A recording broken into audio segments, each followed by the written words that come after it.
ada. Dan teori produksi adalah teori yang menjelaskan hubungan antara tingkat produksi dan faktor produksi serta hasil penjualan.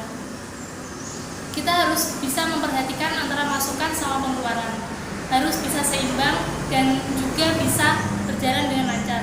Karena dalam keseimbangan output atau input itu juga harus diperhatikan oleh sistem produksi.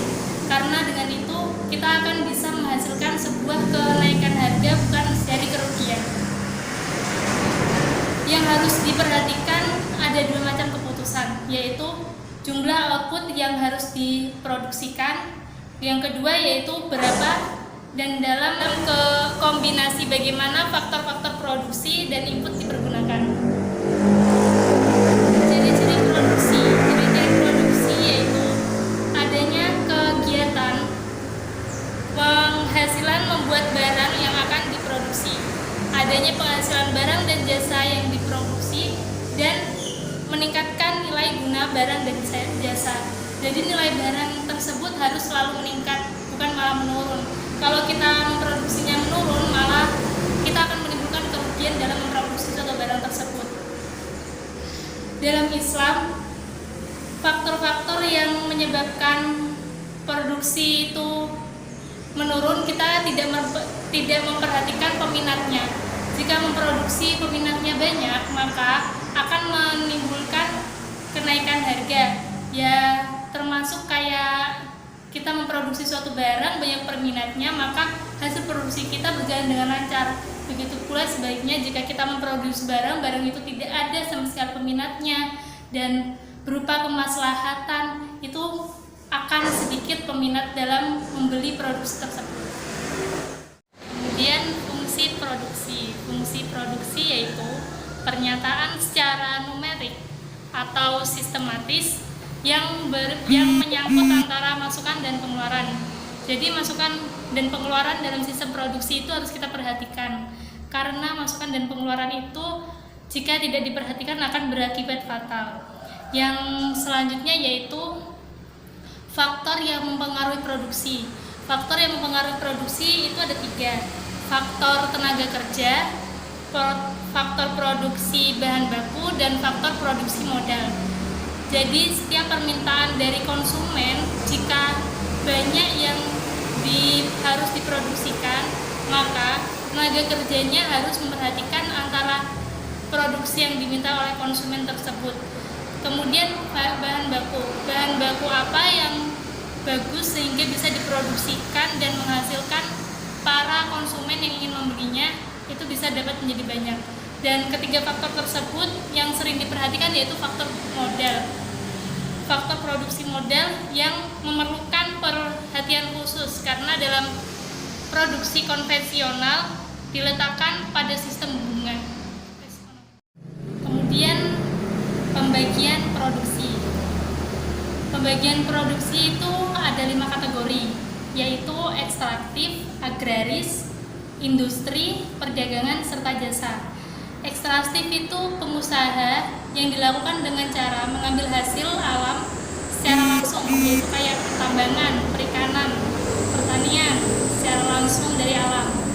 Yang kedua yaitu agraris, setiap usaha dengan mengelola alam agar memperoleh hasil yang dibutuhkan, contohnya pertanian, perkebunan.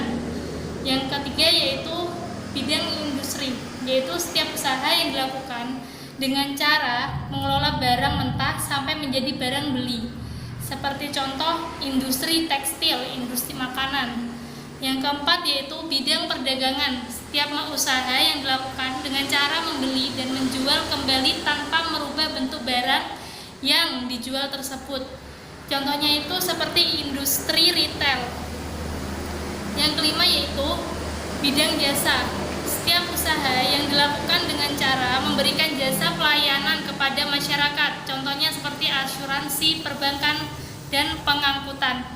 Tahapan produksi yaitu 1. Sektor produksi primer, meliputi bidang ekstraktif dan bidang agraris. Bidang ekstraktif yaitu seperti pertambangan, dan agraris yaitu seperti perkebunan. Yang kedua yaitu sektor produksi sekunder, meliputi bidang industri dan bidang perdagangan. Yang ketiga yaitu tersier, meliputi bidang jasa. Yang terakhir yaitu produktivitas. Kemudian saya akan menjelaskan tentang prinsip dan tujuan produksi. Prinsip dan tujuan produksi yang pertama yaitu memenuhi kebutuhan hidup. Yang kedua yaitu mewujudkan kemandirian produktivitas. Kemudian saya juga akan menjelaskan tentang nilai-nilai Islam dalam produksi. Pertama, perluasan jangka panjang, memuliakan produktivitas, dan yang terakhir yaitu adanya akad transaksi. Jadi akad transaksi dalam memproduksi suatu barang itu harus jelas. Kemudian saya akan memberikan contoh kurva dalam kehidupan sehari-hari, produktivitas dalam kehidupan sehari-hari.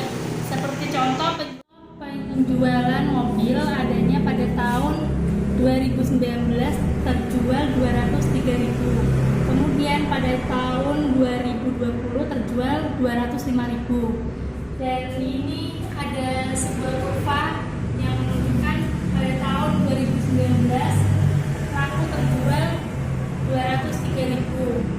Kemudian pada tahun 2020 terjual 205.000.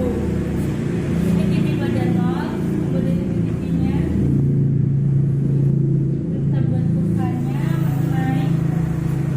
Jadi penjualan dalam mobil ini semakin naik. Jadi penjualan pada mobil naik sebesar 2.000 unit.